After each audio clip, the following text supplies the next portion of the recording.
Conecto.online. Um jeito novo de compartilhar a novidade.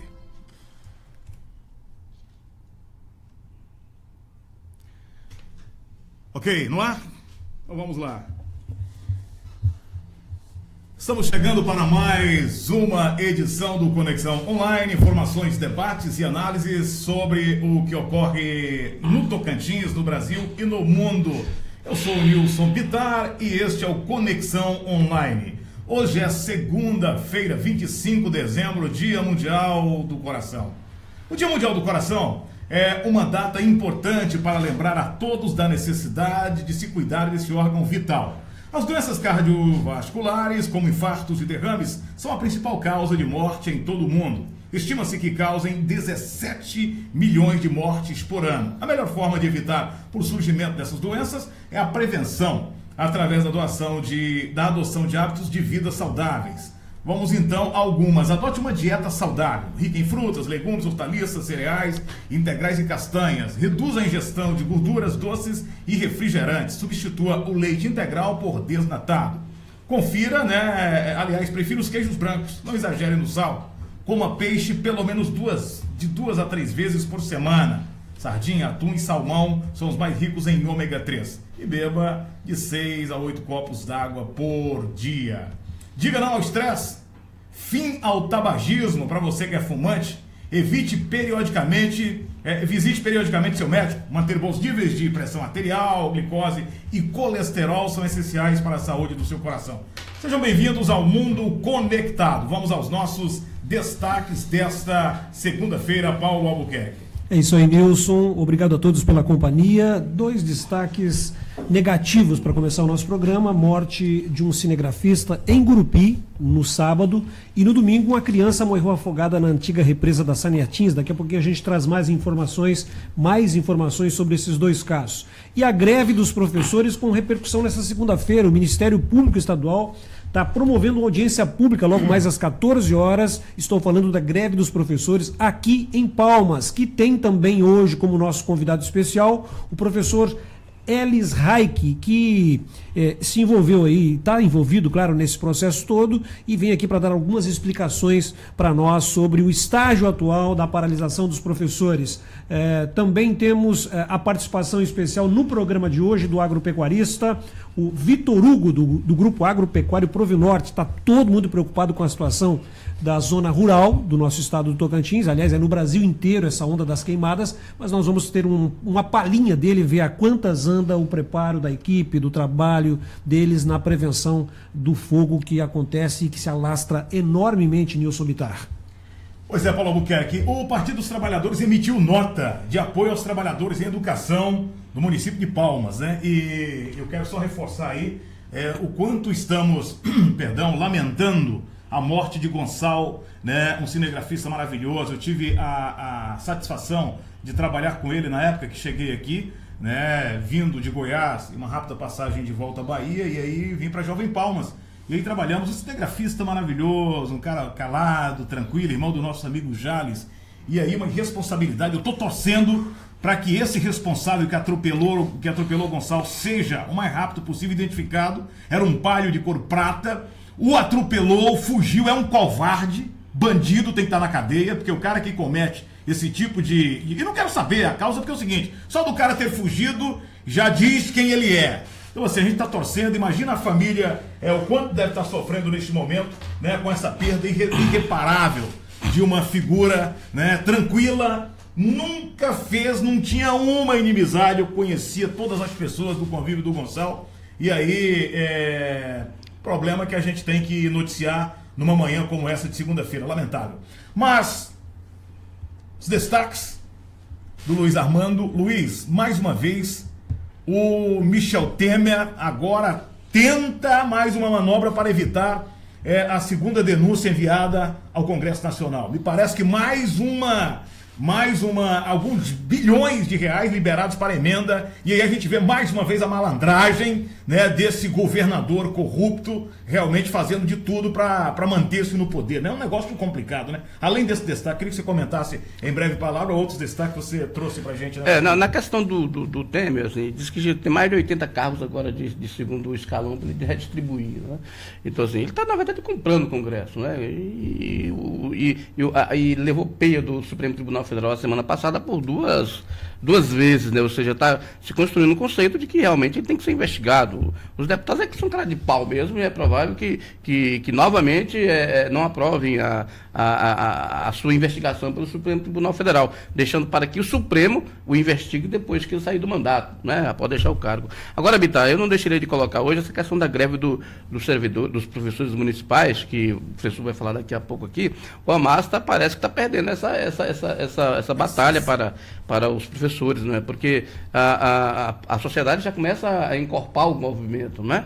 E quando a sociedade encorpa esse movimento aí, independentemente do juízo de valor, do mérito da questão, o prefeito fica numa situação difícil. E por força das próprias ações dele, Bittar, veja bem, a Prefeitura de Palmas ela tem gordura para queimar. Além de os professores estarem, a priori, reivindicando o cumprimento de passivos e de direitos, ou seja, a Prefeitura não tem nenhum motivo para não pagar isso. Ou seja, a Prefeitura hoje consome 48% das suas receitas líquidas com pagamento de pessoal, só que o limite máximo é 54%, ou seja, a Prefeitura está longe de chegar no exagero aí, no limite, né? Ou seja, está enquadrada. Além do mais, Bittar, a Prefeitura corrigiu o orçamento dela de 2016 para 2017 em 23%. A inflação foi 6 pouco por cento, ou seja, ela programou um orçamento, receitas, um crescimento real de receitas para 2017 da ordem de 16%, ou seja, os professores querem só a correção da inflacionária que já está embutida aí na inflação.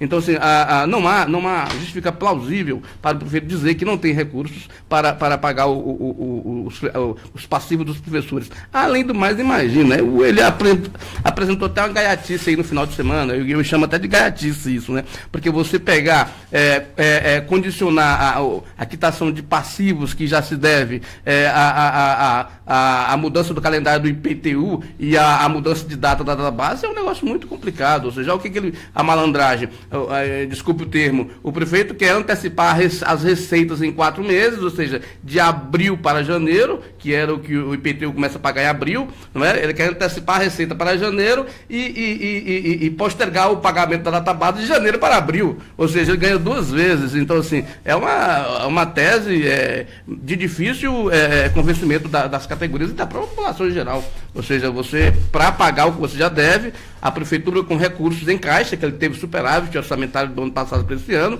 está apresentando aquela receita, está achando que vai ter uma receita 23% acima do ano passado, e programou no orçamento, eu vai dizer que não tem recursos, e fazer disso um motivo para ter mais dinheiro em caixa em ano eleitoral. O que significa isso? Que recurso, por exemplo, do IPTU parcelado que ele ia receber nos últimos 3 meses do ano, de outubro a dezembro, ele puxa mais 3 meses até a eleição. Então, assim, é um negócio tão fácil de ser detectado, né? Ou seja, parece que está apostando na idiotia coletiva, né? Quando o prefeito poderia simplesmente chamar a categoria e negociar isso, conversar. Por que não conversa? Questão político-partidária? Ora, ele é administrador de todo mundo. Então tem que sentar e conversar, ou seja, falta bom senso. Ou seja, isso está fazendo com que a população termine ficando do lado dos grevistas. Muito bem, são agora 10 horas mais 9 minutos, 10:09. Vamos daqui a pouquinho continuar falando sobre este assunto. A Câmara de Vereadores havia entrado na Justiça com uma ação de reintegração de posse, né, querendo reaver o prédio, muitas reclamações. Daqui a pouquinho nós vamos conversar também com o Elis Reich para saber, né, sobre essa notícia que saiu, envolvendo o nome dele, enfim. Mas antes, como o Paulo Albuquerque já anunciou, nós estamos recebendo aqui o agropecuarista, um jovem empresário, né, da área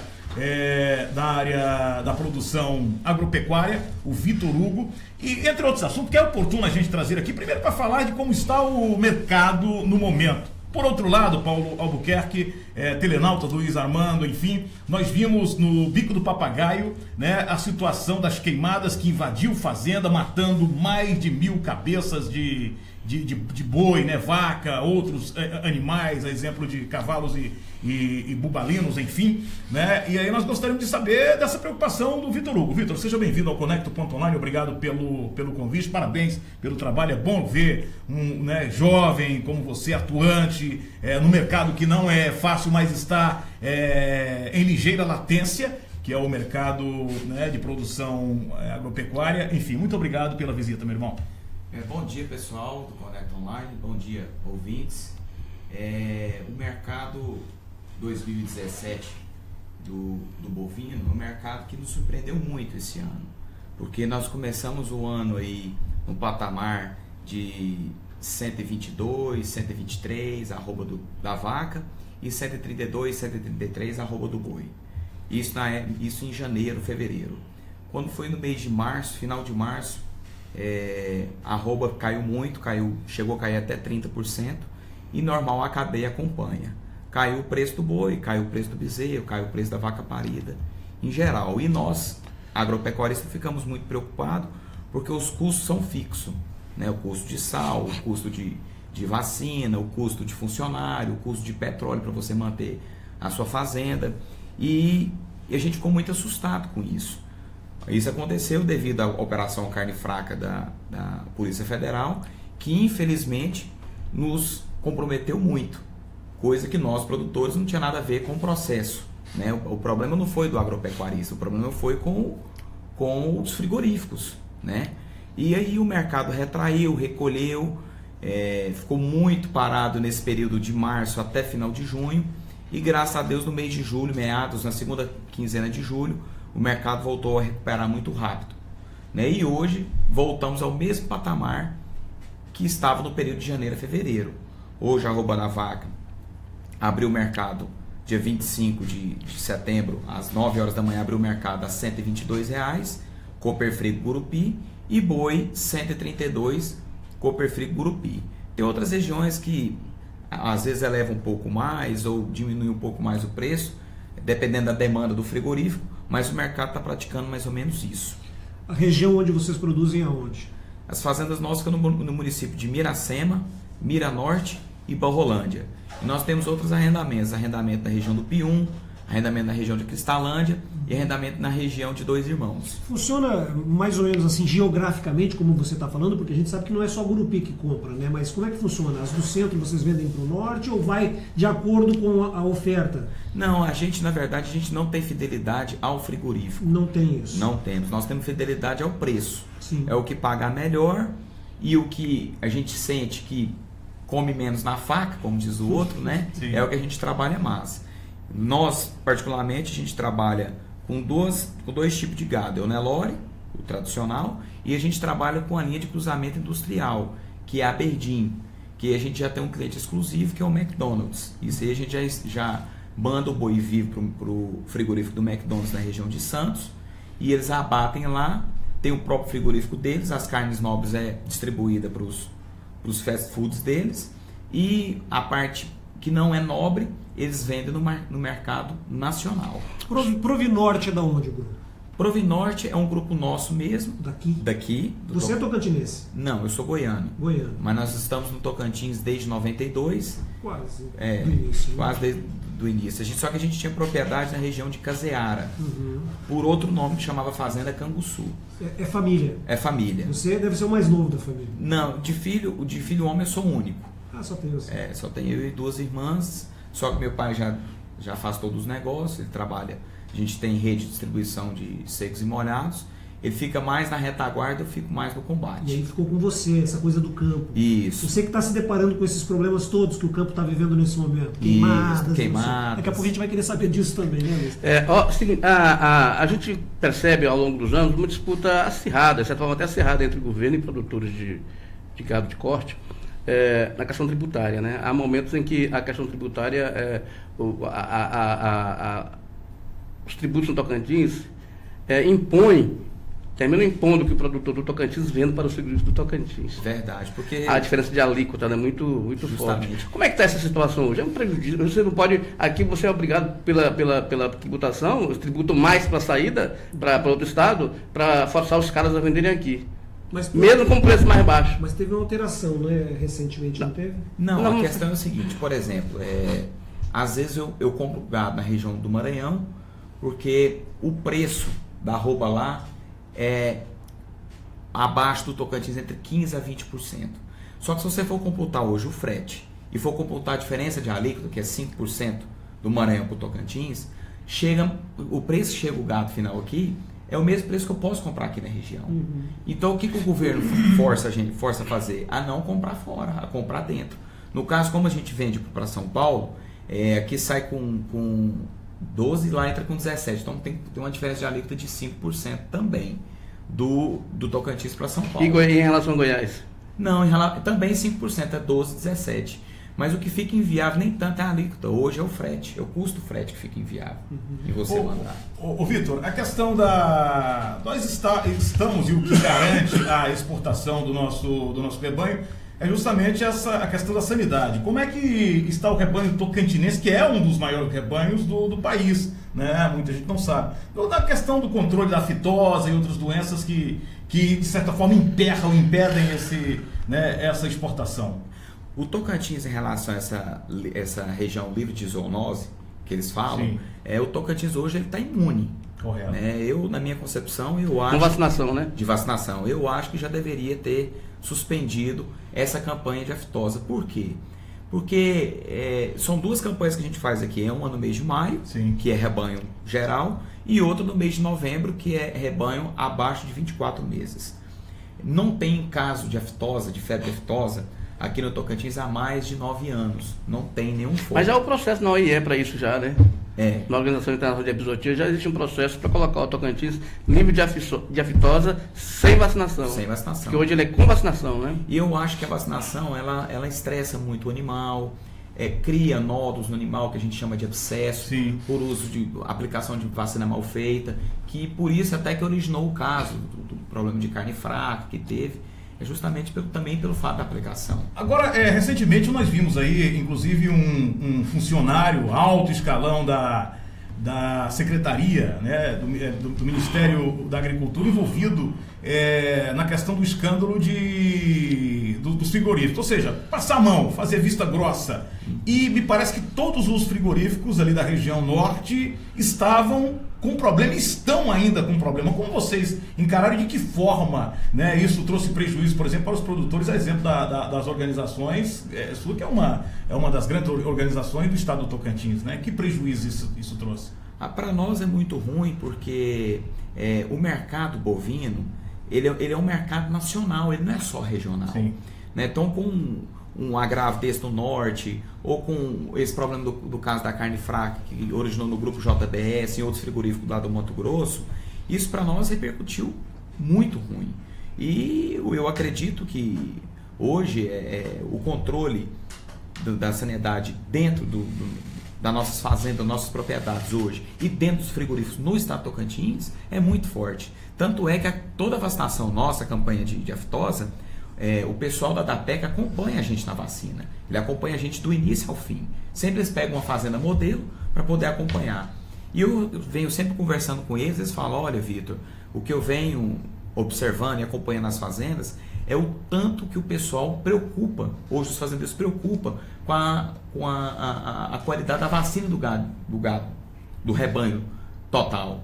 Preocupa tanto na esterilização das agulhas, quanto na limpeza do curral, quanto na limpeza dos coxos de água, porque hoje o problema que nós estamos enfrentando de água, não só no Tocantins, mas no Brasil, os produtores estão partindo para o poço artesiano. Só que o poço artesiano ele requer um pouco de atenção em relação à limpeza, né? Então hoje a atenção está sendo redobrada em cima disso, e com isso, graças a Deus, a nossa carne cada vez é uma carne mais limpa, né? Hoje nós estamos trabalhando muito com insumo, com milho, sorgo, casquinha de soja. Para nós no Tocantins está altamente viável, porque nosso estado está se tornando um grande produtor de grãos. A produção de milho esse ano no Tocantins cresceu mais de 200%, em produtividade. Então isso para nós é muito bom. Agora tem uma coisa também, né? A questão está cada vez mais difícil encontrar produtor de gado, né? Se você pegar o estado aí nas regiões, as pessoas estão trocando pasto em soja. Ou seja, daqui uns dias o mercado de boi vai ficar um mercado tá uma casa em ascensão, né? Em função da oferta da demanda, né? Porque ninguém come soja, a soja é para exportação. E os pastos estão cada dia se transformando em lavoura de soja, ou seja, vai ficar daqui um dia só produção industrial, viu, Vitor? É complicado. Eu vou entrar no tema... E aí vem o preço, né? Eu vou entrar no tema queimada para a gente fechar, mas, Vitor Hugo, você falou de uma questão água e nós ficamos assustados. Eu estive esse final de semana e vou trazer uma reportagem amanhã. Para você ter uma ideia, nós estávamos a 300 metros do leito do rio Tocantins, em Tocantinópolis. Dá para você atravessar a pé. Estão fazendo a travessia do rio Tocantins, em Tocantinópolis, de moto. Um crime. Nós conversamos com alguns moradores ali. Uma senhora que traz água nos olhos, que mora lá desde 1965. Eu mostrei as imagens para o Paulo Albuquerque. É impressionante, Luiz. Eles estão fazendo churrasco dentro do rio. A água parada, canoas pequenas encalhadas, né? E sabe o que é isso, né?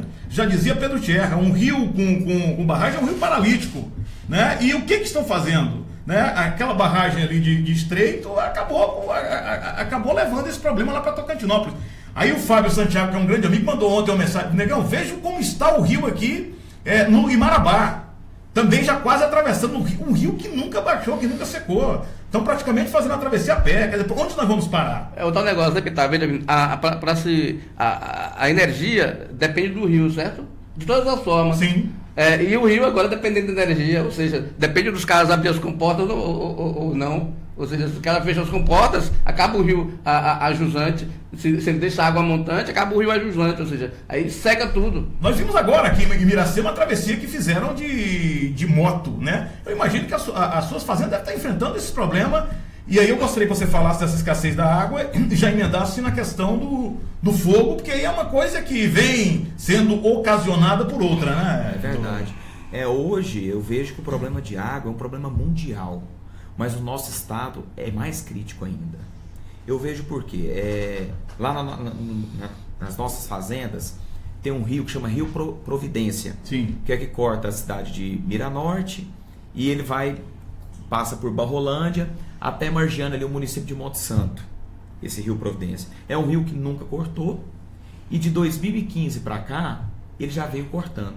E as pessoas têm que ter consciência do seguinte: não só o agropecuarista, mas também os lavouristas. Tem que preservar as margens dos rios. As APPs têm que ser preservadas, certo? Porque a maior riqueza que nós temos hoje não é a carne, não é a soja, não é o milho. A maior riqueza que nós temos hoje é a água. Como é que nós vamos sobreviver sem água? Chegou um ponto de criar poções. Na região de Miranorte, a região altamente produtora de abacaxi.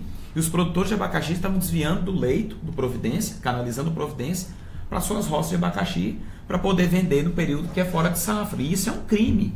Né? E vou mais longe, Paulo Albuquerque. A questão da malandragem, que a gente sabe que existe. Não me chamem para testemunha, porque eu não tenho problema. A gente sabe da questão da malandragem dentro do próprio... Vou falar um negócio sério aqui, dentro desses órgãos que fiscalizam aí, né? Que leva propina, que leva bola para poder fazer vista grossa. A gente sabe que existe, é claro. Se formos atrás, nós vamos descobrir. Porque já tiveram vários problemas, o Ministério Público em cima, a Defensoria Pública em cima. Nós estamos vendo a região aqui do Rio Urubu, a região aqui de Lagoa da Confusão, que está acontecendo. Por quê? A irresponsabilidade. Precisamos do progresso? Claro que nós queremos o progresso, mas com responsabilidade, né? Então, bombas de uma captação tremenda, né? Que não, Paulo, o rio não comporta. Não suporta, não. Outra coisa, eu queria só que você desse uma abordada, até para dar uma satisfação para o questionamento que levantou o Bitar, como que vocês na fazenda de vocês se preocuparem com o fogo, por exemplo? Vocês adotaram alguma medida, você especialmente? Adotamos. Nós começamos a campanha contra o fogo já no mês de maio, fazendo aceros em volta da cerca, tanto do nosso lado quanto do lado do vizinho, porque às vezes o vizinho não compartilha, não tem equipamento para poder fazer o acero. A gente veio, laminou, gradeou, tanto do lado nosso 10 metros, quanto do lado do vizinho 10 metros. Só que as nossas propriedades ficam na margem da rodovia, então a preocupação nossa é redobrada. Um toco de cigarro já é o suficiente para fazer um estrago. Teve problemas alguns vizinhos nossos, mas esse ano em especial, que o ano passado foi um ano muito, muito crítico de fogo, então esse ano a gente falou, não, esse ano nós vamos passar o ano preparado contra o fogo. Então nós compramos caminhões-pipa, compramos grade de arrasto para ficar mais fácil para poder manusear com os tratores, compramos rabo de pavão, se às vezes der problema no pipa, a gente arrasta o rabo de pavão jogando num raio de 15 metros para um lado e 15 metros para o outro. Pivô, nós já deixamos pivô preparado nos pastos, que é onde os pastos ficam mais próximos da rodovia, porque se tiver um caso de incêndio, fica mais fácil de... Ou seja, fizeram um investimento. Fizemos investimento alto, né? Porque, olha, aconteceu esse caso aí lá em Carmolândia, daquele agropecuarista ter perdido aquele rebanho, que eu acredito que... Desestrutura a fazenda. Nós estamos falando de um prejuízo de mais de R$1.600.000, né? Fora o desgaste emocional do agropecuarista. Sim. O agropecuarista pensou até em parar no ramo de atividade. E quantos empregos ele não gera naquele ramo dele? Quantas bocas ele não alimenta naquele ramo dele? Não, e sem contar o vaqueiro que está em estado grave ainda, né? Internado, né? Internado. Com intoxicação e queimaduras. Né? Ô Vitor, muito obrigado. Você é muito simpático, parabéns pelo trabalho, enfim. E você falou da carne que vocês servem para o McDonald's. Eu indico a vocês um filme muito interessante chamado The Faulkner, ou seja, Guerra de Poder, ou Briga pelo Poder, é mais ou menos isso. O filme é interessantíssimo sobre a origem Paulo Albuquerque e ouvinte do McDonald's. Eu aconselho a todos assistirem a este filme. História real, hein? Da criação dos dois irmãos. Foram dois irmãos que criaram o McDonald's e depois tomaram uma rasteira de um mala americano, né? E aí o McDonald's virou essa loucura toda. É interessante o filme, muito bom. Muito bom. Foi um prazer, pessoal. Que é uma honra ter vocês aqui, com vocês aqui. E no dia que vocês quiserem fazer uma visita no nosso grupo, as porteiras estão abertas. Não, a gente vai fazer diferente, Vitor Hugo. Assim, você falou que a produção de carne é muito boa, aquela coisa toda. A gente tem todo domingo um churrasquinho aqui. Então, assim, se você quiser... Brincadeira, Vitor. É só para colocar um pouco de graça. Muito obrigado, Vitor, pela visita, viu? Muito obrigado, pessoal. Até mais. Abraço. Bom, daqui a pouquinho nós vamos falar com Elis Reich, mandar um abraço pro Beto, né? O Beto Naves aqui, tá lamentando também a morte, né? A perda irreparável do Gonçalo, tá dizendo aqui, muito triste o acidente com o amigo Gonçalo. Meu amigo Aurélio, lá da região sudeste de Anópolis, um abraço, Armando e o amigo Bitar, né? Um abraço, meu amigo Auréliozinho lá de Dianópolis, né? Grande figura, né? Mandando um abraço para nós aqui, muito interessante. Daqui a pouquinho nós vamos falar mais desse acidente e daqui a pouquinho a gente já volta conversando com o Elis Reich. Vamos dar um tempinho para tomarmos uma água, Luan, e a gente volta já. Conecto.online. Um jeito novo de compartilhar a novidade. A curiosidade da Sônia veio bem antes do seu doutorado. O Caio exercitava a criatividade muito antes de se formar. Raciocínio é a base de todos os projetos da Cláudia. Maple Bear, escola bilíngue que adota a metodologia canadense de ensino, uma das melhores do mundo. Acesse maplebear.com.br e agende uma visita. Maple Bear, o que seus filhos aprendem aqui, eles levam para a vida toda.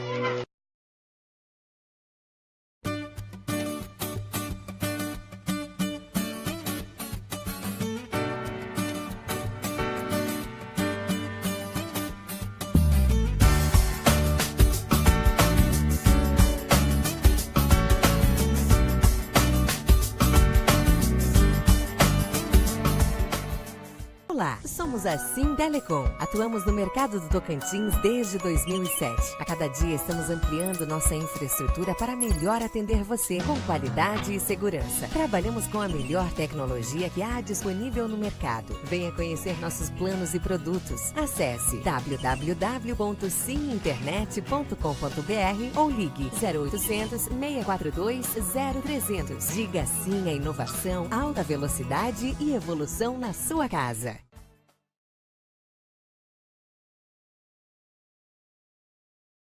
Estamos de volta com o nosso Conexão Online. Uma ótima manhã a todos. Paulo Albuquerque trazendo a informação. Afogamento, Paulo Albuquerque.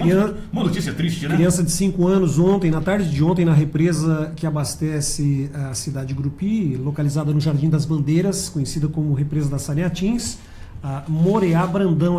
Ela estava acompanhada dos pais, que inclusive tentaram prestar os socorros. até a chegada do SAMU, mas infelizmente não resistiu e acabou falecendo no Hospital Regional de Gurupi. Essa represa, ela tem esse histórico, viu, Bitar?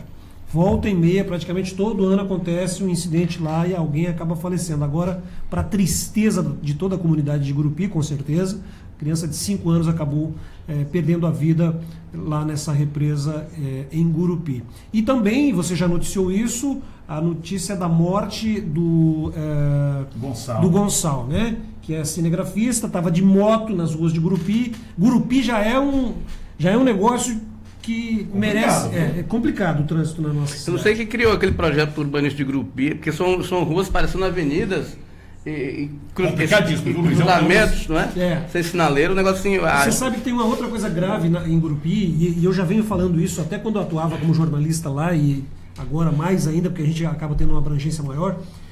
Eu não sei o que tem na cabeça do nosso gestor lá na área, porque eles colocam pista para passar pedestre nos 4 lados da esquina. Pois é. É uma coisa muito maluca. Eu nunca tinha visto um negócio daqueles. Ao invés de fazer como a gente tem em outras cidades, que a faixa de pedestre é no meio da quadra, ou próximo do final da quadra, eles colocam nos 4 cruzamentos. É uma coisa de maluco aquilo ali. Porque se você chegar ali para passar um pedestre, a gente não está falando de acidente de pedestre, mas também acaba, de certa forma, revelando o grau de periculosidade, de responsabilidade. É horrível aquilo lá, né? Então, o pedestre está desprotegido, quem está de carro não sabe o que vai fazer quando chega na esquina. Exatamente. E aí com as avenidas largas... São ruas, mas avenidas. E aí tem mais uma outra coisa muito maluca na cidade de Gurupi, que é o seguinte: essas ruas largas, muito embora sejam largas e possa suportar tranquilamente o tráfego de ida e volta, tem umas que só vão e outras que só vêm.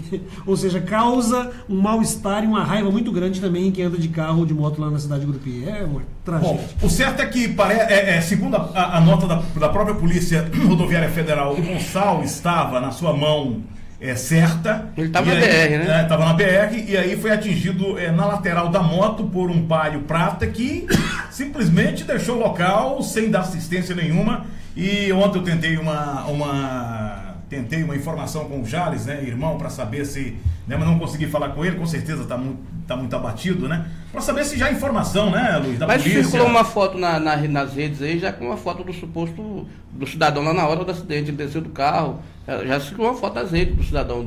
Já, né? Do carro com a placa e do cidadão lá do carro. E por que depois foi embora. Por que ele sumiu? Ele foi embora depois, deixou lá. E tinha uma mulher... Quando a ambulância chegou, ele foi embora, mas teve uma mulher que fotografou tudo, já circulou nas redes essas fotos. Teve uma mulher que estava na garupa do Gonçal. Informações que nós tivemos ontem é de que ela não corre risco de morte, o que nos tranquiliza, né? Um pouco mais, né? Ameniza um pouco mais essa dor. Bom, outra coisa, parece que ele devia estar sem capacete também, né, Bitã? Porque ele bateu a cabeça no meio fio. Ele bateu no meu fio. Não, mas isso a colisão foi lateral. O carro estava no mesmo sentido da moto. Sim. Mesmo sentido, na BR, mesmo sentido. Mas não temos essa informação. Não, Não. Eu estou julgando que ele está sem capacete. Capacete hoje em dia porque ele bateu muito fácil. Ele bateu a cabeça no meu fio.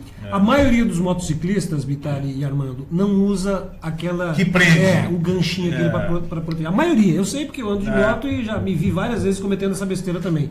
Aí no primeiro desgoverno sai fora. A primeira coisa que sai fora é o capacete. Porque quando você bate, ele arrasta e sai fora. E eu não morri em um acidente em 99, eu fiquei em coma, inclusive, fui de avião para Brasília, quando a Fiorino me pegou em Luiz Eduardo Magalhães, né? E aí eu fiquei 13 dias desacordado. Eu não morri por causa disso, porque eu tinha amarrado, porque eu ia viajar, eu estava numa viagem longa para Goiânia, e saindo do posto, e aí eu lembrei de abotoar, né? E o capacete era muito resistente. Do contrário, né, com certeza a Dani não tinha tido a satisfação de ter me conhecido, aí ia ser ruim. E né? nem nós estaríamos aqui. Com certeza, contando história. O mundo estaria mais vazio, né? Com certeza. Bom, Paulo Albuquerque, estamos com o nosso convidado já na nossa sala de visita, fica à vontade. O Elis Reich é professor do município de Palmas, né? E na semana passada veiculou uma matéria no portal da Roberta Tum, onde, entre outras coisas, fala do assunto, da sua adesão. Ele não está exatamente no movimento, ou não estava na cabeça do movimento, até porque não está como sindicalista, e essa é uma questão interessante que a gente coloca aqui, né? Você não é sindicalista. Até tentou ser um sindicalista do sindicato, mas não teve êxito na eleição anterior. Então, a gente gostaria que você esclarecesse um pouquinho mais dessa sua posição, desse seu momento com relação à greve propriamente dita. Tudo bem, professor? Bom dia aos ouvintes, aos espectadores, aos colegas que nos dão a oportunidade de falar sobre esse assunto. Agradecemos muito por isso, porque às vezes a imprensa acaba mostrando um lado só, e isso é muito ruim para a categoria, para a nossa luta. Eu me considero um sindicalista porque eu tenho a concepção e sempre que necessário eu estou junto, né, ajudando. Fui dirigente do Sintete por um tempo, saí em 2013, e nessa greve eu não entrei de imediato. Eu entrei, obviamente, como profissional, entrei na greve, acatei a decisão da categoria, mas não fui para a linha de frente, até porque não houve convite para isso. Tanto que aqui é importante deixar claro que eu falo como um profissional concursado da Rede Municipal de Palmas que está em greve. Mas foi até nos pegou de surpresa o título da matéria, né, do portal T1 Notícias, quando deu ênfase ao salário e não ao que nós chamávamos a atenção naquele momento, que era a necessidade do prefeito atender a categoria. Até esse momento são 20 dias de greve, nós tivemos 7 companheiros em greve de fome. É importante registrar que o professor Antônio Chadu, o professor Paulo Vinícius, não conseguiram, né, o seu corpo não permitiu que eles continuassem, eles desistiram da greve agora no final de semana, mas ainda temos 5 pessoas lá. Temos o professor Fábio Lopes, o professor Márcio Brasil, a professora Taína e o professor Antônio Pinheiro, que estão em greve de fome para forçar, pelo menos, né, uma sinalização por parte do governo relacionada à nossa greve, em especial a questão do corte de pontos, que foi anunciada, e já estão contratando outras pessoas, inclusive sem nenhum critério, para substituir os professores grevistas. Deixa eu mandar um grande abraço aqui, Paulo. O Soneca Mandara Brasil, bom dia, ligado aqui nas informações sobre a greve, né? Conosco também o Alê, Humberto Salvador, o nosso muito obrigado, DJ Sanches, lá em Arraias, o pessoal que está na escuta e nos assistindo também. Essa manchete da Roberta Tum, com um salário de 7 mil, Elis Reich vai para as redes convocar quem não aderiu à greve. Qual que é a lógica disso? O que não tem, que ela não disse, e que é importante ser dito, é que eu sou concursado da Rede Municipal desde 1998, portanto quase 20 anos de carreira.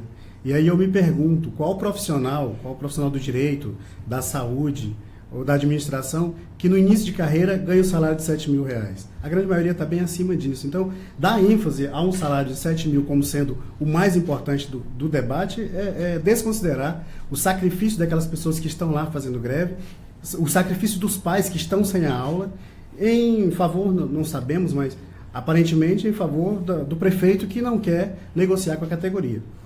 O que a gente viu no final de semana foi um vídeo caseiro, né, do prefeito, em que ele diz que vai pagar, mas não diz detalhadamente como, não se propõe a conversar com os representantes do movimento paredista, o secretário sumiu, também não fala, e os trabalhadores estão lá, paralisados, nossos alunos estão sem aulas.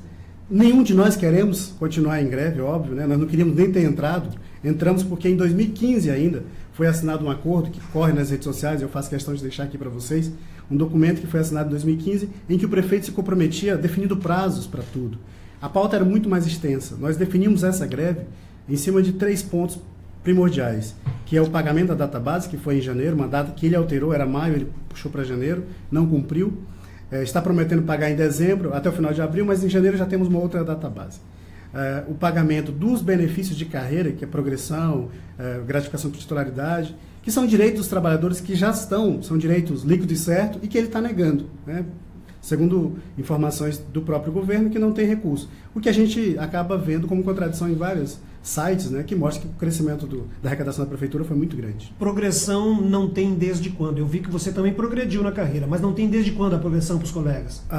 Desde 2015 não há nenhum... Você não progrediu depois de 2015? Não a progressão que tu tem é anterior a essa? São 20 anos de carreira. 20 anos de carreira, né? Eu acho que é importante ressaltar que quando eu iniciei, eu ganhava R$640.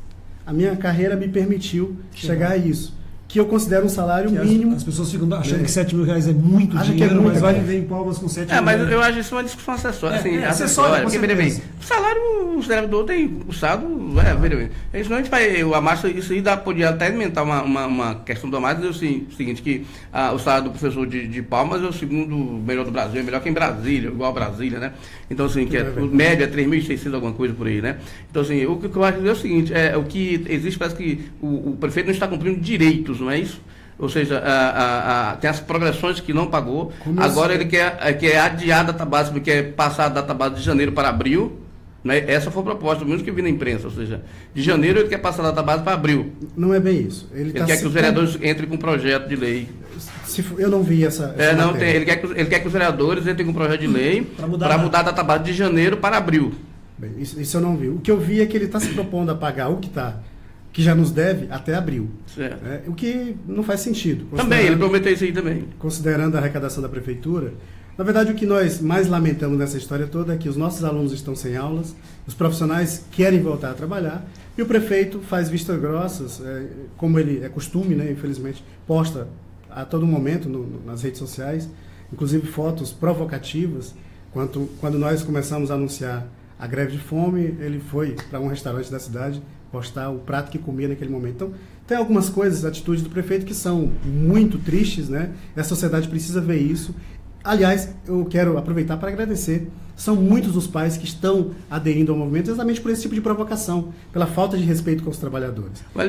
Só uma pergunta aqui, porque está em alguns grupos aí, e nós estivemos lá para fazermos a cobertura, a gente viu os vereadores apoiando aquela coisa toda.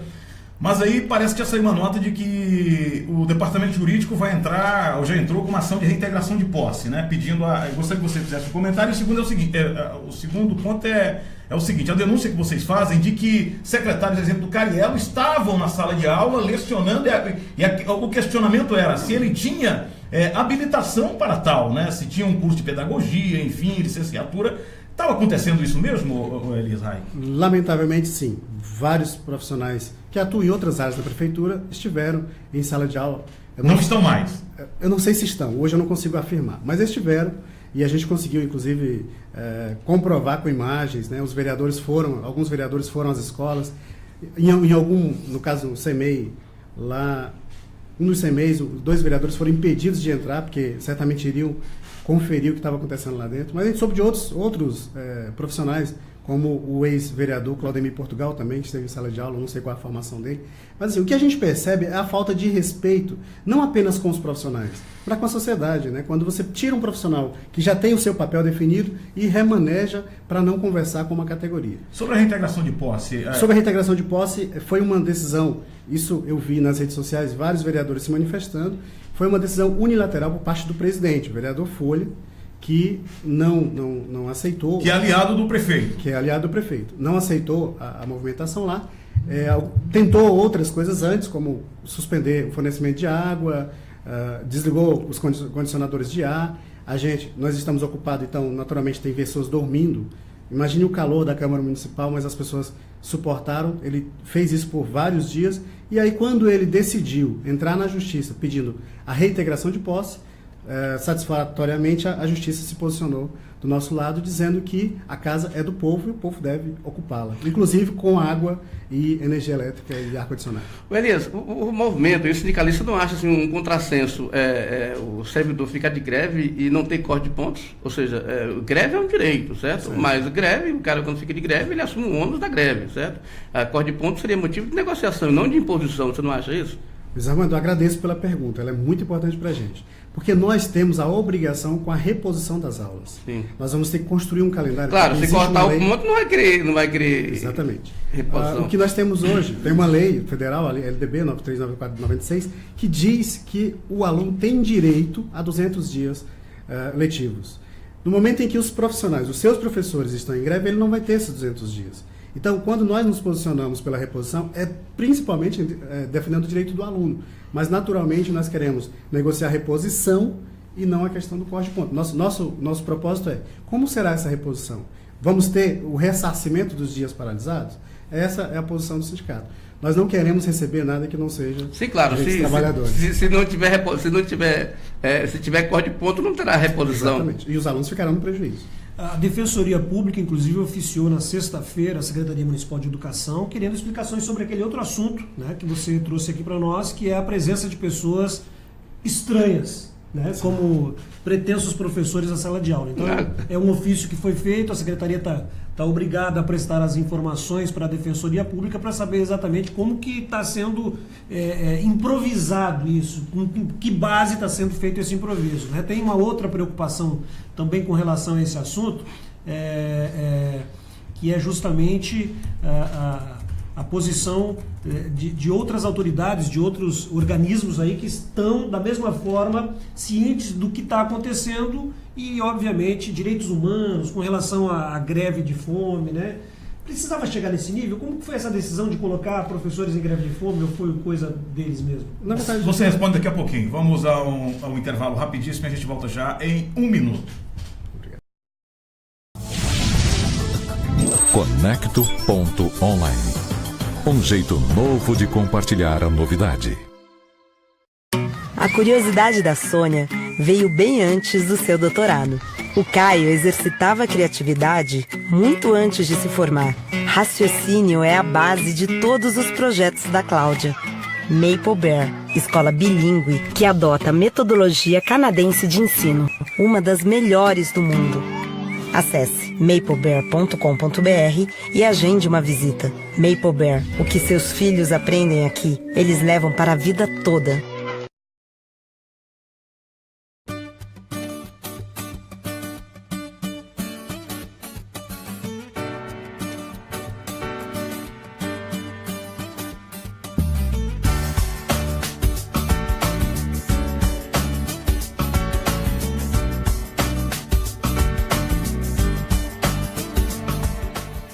Olá, somos a Sintelecom. Atuamos no mercado do Tocantins desde 2007. A cada dia estamos ampliando nossa infraestrutura para melhor atender você com qualidade e segurança. Trabalhamos com a melhor tecnologia que há disponível no mercado. Venha conhecer nossos planos e produtos. Acesse www.siminternet.com.br ou ligue 0800 642 0300. Diga sim à inovação, alta velocidade e evolução na sua casa.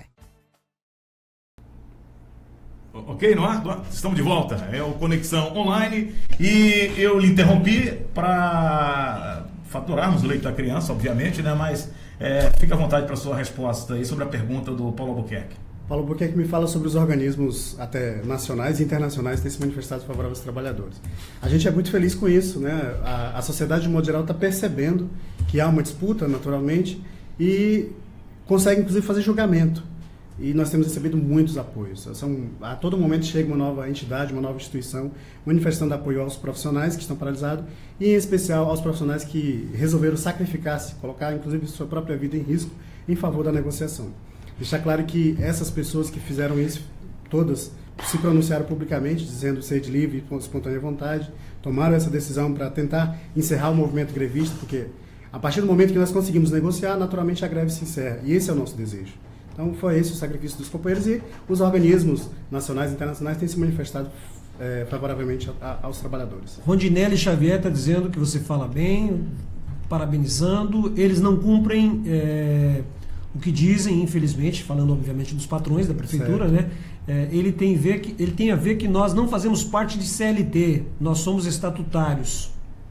Né? Que é exatamente a característica do servidor público da capital, especialmente, que é o momento que nós estamos vendo agora. Essa coisa da greve de fome acaba sendo um recurso extremo. O último recurso. Extremo, né? E a gente percebe que isso, de certa forma, eleva esse processo para um nível que, tipo assim, agora vai ter que resolver. Né? Porque o que vai acontecer? Os professores, a não ser que todos vão desistindo da greve de fome e o município vence essa parada. Como que vocês estão avaliando esse quadro? A que nível vai chegar? Nós que não estamos no movimento de greve de fome, a gente está muito preocupado, porque nós temos colegas ali dispostos a tudo, né? As 5 pessoas que permanecem em greve de fome, a gente não sabe até onde eles vão. 2 tiveram a tranquilidade de assumir, olha, eu não consigo vou desistir. Mas a gente não sabe até onde os outros podem ir. A nossa preocupação é essa. Então, o que a gente pede, até aproveito o espaço para pedir aos nossos governantes, né, o prefeito Amasta, o secretário Danilo, que intervenham, que tentem, né, que se proponham a resolver o problema. O que nós queremos é que seja convocado os representantes da categoria, naturalmente, através do nosso sindicato, o Sintete, e que seja conversado, apresentado uma proposta, enfim, que a gente possa voltar para o nosso local de trabalho. Esse é o desejo. Essa ideia do prefeito de pagar até dezembro não serve. Ele não falou para a categoria ainda. Mas ele falou para a imprensa. imprensa. Falou da imprensa. E ele não fez compromisso. Nós temos um compromisso assinado que ele não cumpriu.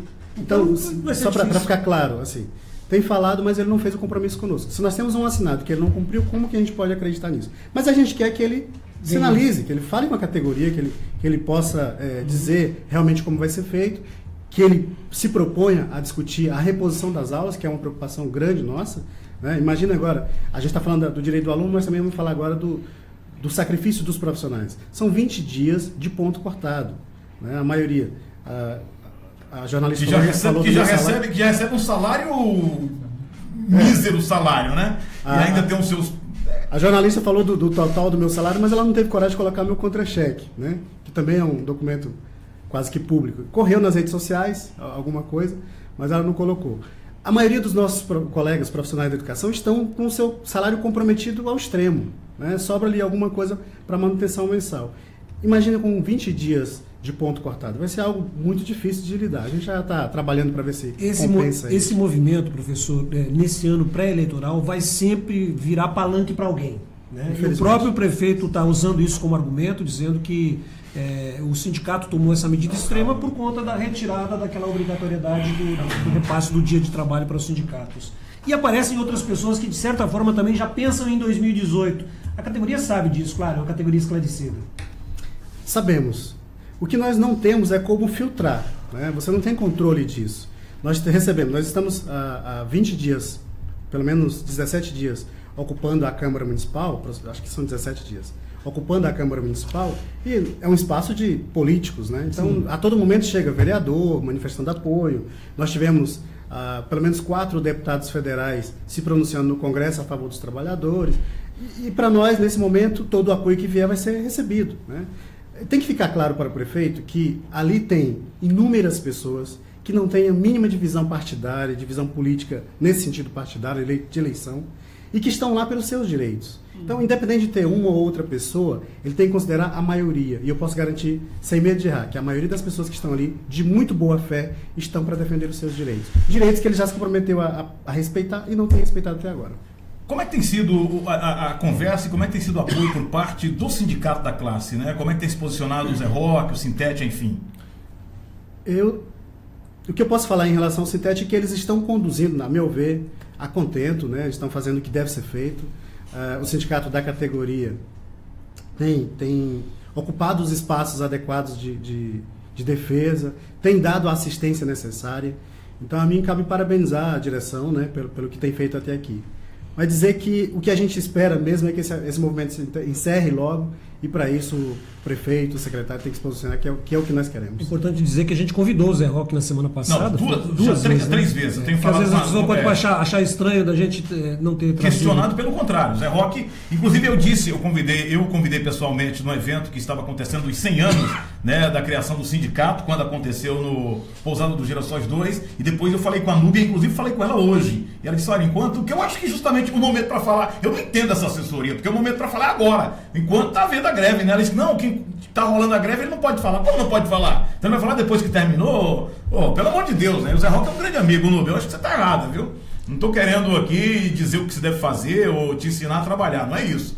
Mas eu acho que, você vem me dizer para nossa produção que não, ele está tão enrolado que não pode... Claro, ele tem que agora falar, pô. Né? Se o Amassa está falando, o Folha está falando, o Elis Reich abre um tempo para vir aqui, o Zé Roque não pode.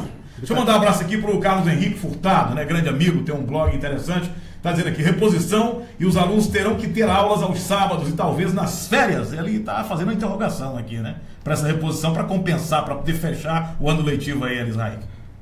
É um risco que a gente corre, né? O aluno, o professor, E por isso, inclusive, nós estamos tão ansiosos para encerrar esse movimento, porque quanto menos dias paralisado, menos tempo para repor e certamente vai ser menos conflitos, né, na rotina dos trabalhadores palmenses. Bittar, me permita um pequeno espaço. Eu quero reafirmar o compromisso da direção do sindicato. Eles têm feito um trabalho bacana. Eu estou dizendo que vira aqui, eu estou falando só da questão da assessoria de não liberar, né? Prefiro acreditar, inclusive, que o presidente esteja ocupado nas ações da greve, por isso não deve ter vindo. Mas, assim, eles estão dando toda a assistência que a categoria precisa lá no movimento paredista e tem que deixar ressaltado. Estão fazendo mais do que a obrigação também, né? O sindicato é para isso. Elias, vocês têm noção do que significa em dinheiro esses passivos? Olha, o prefeito acabou de autorizar um parcelamento em 24 parcelas de parte da dívida, que chega a aproximadamente 8 milhões e meio, mais ou menos. A todo momento a gente vê cálculos diferentes. O que a gente sabe, se fosse calculado, atualizado, em torno de uns 13 milhões. 13? Tudo. Mas aproximadamente isso. Nós não temos como definir, porque a todo momento eles falam de números diferentes. Mas é mais ou menos isso, em torno de 13 milhões. Então, com 13 milhões que resolveria isso? Está pendente da educação. Da educação. É menos que o shopping só aberto, né, que é 17 milhões, né? E com certeza causaria muito mais felicidade que transtornos, né? Com certeza a comunidade palmense, a comunidade escolar palmense agradeceria muito uma ação nesse sentido. Muito bem. Chegamos aí com as informações, vamos, claro, continuar acompanhando. Chama a atenção não só da comunidade de Palmas, mas de todo o estado do Tocantins, né? Uma paralisação de professores é sempre algo doloroso, como diz o professor, porque acaba envolvendo no mínimo 3 pernas aí, né? Exatamente. O gestor, o professor, que é o servidor, e obviamente a família envolvida, o educador, a criança, enfim, que acaba sofrendo muito com a paralisação. Ninguém quer uma paralisação, eu acredito que ninguém em sã consciência queira fazer uma paralisação, e os professores de Palmas vêm tentando negociar isso há bastante tempo. A questão que fica é justamente saber agora quando que, no caso aí, segundo os próprios professores, basta uma conversa, um acerto, uma assinada de documento que as coisas retomem, mais ou menos isso. É o que a gente espera. A princípio, é o que a gente espera, uma sinalização por parte do governo, nesse sentido. A Márcia vai conversar quando sair no Jornal Nacional, que eu acho que vai sair de hoje para amanhã. Quando sair no Jornal Nacional. Porque, veja bem, afinal, uma greve sem professor de fome por passivo trabalhista não é normal isso, não é? E ele parece que tem problema para administrar crises, né? Parece que só vale, só acredita no que ele pensa, né? Eu vi não sei se o Elisai colocou isso, acho que colocou isso em público aqui, mas que a gente fica acompanhando, monitorando aqui os comentários que chegam, enfim. Mas assim, eu vi uma foto que pegou muito mal nas redes sociais, assim, muitos memes, né, na rede social, quando colocaram uma legenda dos professores e profissionais que estavam em greve de fome, e aí o prefeito participando de um verdadeiro manjar, né? Aquilo ali é uma afronta, né? Ficou muito ruim. Claro. O Amastro às vezes tem esse, né? O prefeito às vezes tem essa coisa de partir pro confronto, para cima. Desnecessário aquilo. E aí muitos comentários na rede social, né? Ele mostrando que estava almoçando e almoçando bem, né? Quer dizer, isso não precisa, é desnecessário. Tem uma coisa interessante nisso tudo, porque a maioria dos recém-políticos, eu digo assim, os que adquirem mandato recentemente, eles vêm sempre com o mesmo discurso. Olha, eu fugindo do tradicional, eu não sou político, não sei o quê. Isto faz parte da política. Quer dizer, o sujeito que assume o mandato, prefeito de São Paulo, prefeito de Palmas, ele precisa compreender que há algumas coisas bem elementares que estão bem ligadas ao fazer político, que acaba trazendo, na minha avaliação, posso até estar enganado, mas traz um prejuízo à imagem de um homem que vem tentando ser construído aí para ser até governador do estado. Agora eu vou fazer uma colocação aqui, não sei se correto ou idiota, ou não sei, é minha, essa é a minha opinião. Elisai, você foi candidato a vereador, não foi? Foi. Você logrou êxito? Foi eleito? Estou na primeira suplência. Na primeira suplência, mas não foi eleito, né? Então, quer dizer, é um cara que fala bem, que conhece a base, que sabe do trabalho, da labuta. Por que você não foi eleito? Talvez por não ter o poder econômico, não tem dinheiro. Ou não é verdade? Então é o seguinte, o que nós temos aí é uma prática daqueles que têm dinheiro e que são eleitos. Se colocar um nome aí, você vai dizer, fulano tem todas as prerrogativas, preenche todos os requisitos, as prerrogativas, é intelectual, entende, é do Tocantins. Não estou dizendo que com isso nós vamos aplicar a xenofobia, né? Muito pelo contrário, nada a ver. Eu só estou dizendo o seguinte: se você não tem poder, não tem o poder econômico, você não tem o fio metal, você não tem dinheiro, você não consegue lograr isso. Então a culpa é justamente da população, pô, que não sabe votar ainda, infelizmente, né? Porque se soubesse, nós não estávamos nessa situação. É preciso mudar. 2018 está chegando aí, né? Muita coisa nova. Então, assim, a prática, 2 famílias mandando, não estou questionando, não quero saber, né? E aí, de repente, a mesma coisa, faça uma avaliação. Em que deputado você votou na passada, estadual, federal, e o seu senador, o seu vereador, de que forma ele está trabalhando? É hora de mudar, meu irmão, tá entendendo? É hora de dar Olha aí, estamos vendo essa malandragem no Congresso Nacional. Pô, dá náuseas de você ouvir um Marum falando. Tá no direito dele de defender o governo, quando o Chico Alencar também está no direito de sua oposição. Mas e aí? Você sabe realmente qual é o verdadeiro papel do vereador, do senador, do deputado federal? O que o seu governador está fazendo? E as promessas, você está com elas aí? Né? Porque é muito fácil. Agora todos ficam bonzinhos, batem na sua porta, né? Dizendo que vai resolver tudo e depois esquece. E aí quando você vende o seu voto por um saco de cimento, né? Por 1000 tijolos, você vendeu a sua alma. É que ignace, viu, Paulo? É complicado. Desculpa aqui o meu desabafo, mas é a verdade. Para ver se pelo menos a gente abre um pouquinho, né? Esclarece, abre um pouquinho dos olhos do eleitor tocantinense, que não sabe votar ainda, como a maioria do brasileiro, né? Infelizmente, né, Vitar? O Célio Henrique Martins cumprimentando, o Roberto de Oliveira, comunicador também, Valderice Reis também, são pessoas que estão conectadas conosco e acompanhando o nosso programa. Obrigado, viu, professor? Eu agradeço. Eu queria fazer um rápido comentário sobre o que o Vitar apresenta em relação à postagem do prefeito. No meio do movimento, tem algumas pessoas que são também mais extremistas, né? E naturalmente afrontam o prefeito. O que é errado também. Enfim, tem algumas pessoas. Você acaba não tendo controle disso, né? Não tem como dizer que isso é uma postura dos grevistas. Algumas pessoas que acabam fazendo. Agora, eu penso que a instituição, o prefeito representa uma instituição, né? Ele não pode responder ou tratar com a mesma moeda. Então, o que a gente recebeu no movimento, no momento em que os companheiros eram mostrados, a gente estava mostrando que haviam 7 pessoas em greve de fome, o prefeito posta aquela imagem num dos mais chiques restaurantes palmenses. Aquilo foi uma afronta para todo mundo. Uma afronta, uma agressão, né? Uma agressão, porque o que a gente esperava com a greve de fome não era que as pessoas tivessem pena dos nossos amigos, mas que o prefeito se sensibilizasse. E acabou ele mostrando aquilo que ele estava realmente nem um pouco preocupado. E isso pegou muito mal, certamente a sociedade inteira está vendo e julgando, né? Agora, dizer assim, embora algumas pessoas atacam diretamente a imagem dele, isso não é o pensamento dos grevistas. A greve, ela é pelos direitos dos trabalhadores que estão lá paralisados, esperando que algo seja feito para resolver o problema. Muito obrigado, Elisrael, pela participação aqui no nosso Conecta Online, que volta amanhã. Amanhã nós teremos uma entrevista com o Dr. Antônio, é um oftalmologista dos melhores, para falar da incidência. Vocês não sabem o quanto o tocantinense está sendo acometido pelo glaucoma, que traz cegueira, né? Inclusive morte. Então amanhã nós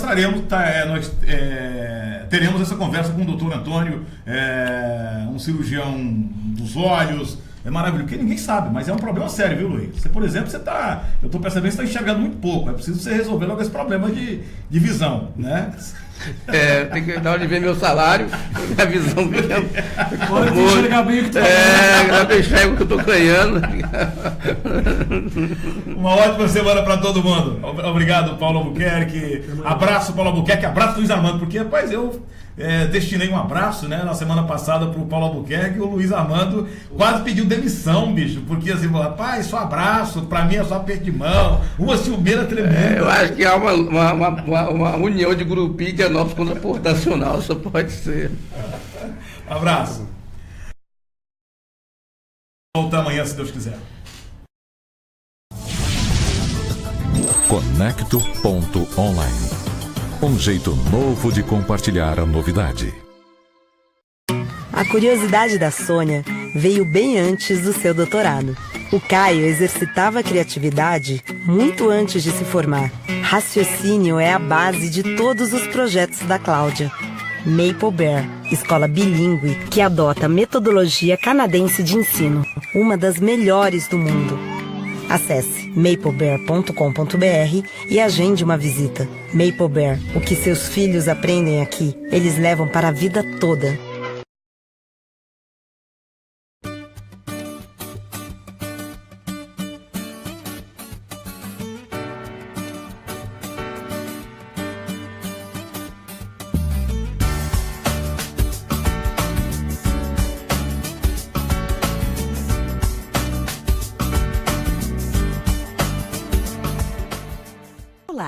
Somos a Sintelecom. Atuamos no mercado do Tocantins desde 2007. A cada dia estamos ampliando nossa infraestrutura para melhor atender você com qualidade e segurança. Trabalhamos com a melhor tecnologia que há disponível no mercado. Venha conhecer nossos planos e produtos. Acesse www.siminternet.com.br ou ligue 0800 642 0300. Diga sim à inovação, alta velocidade e evolução na sua casa.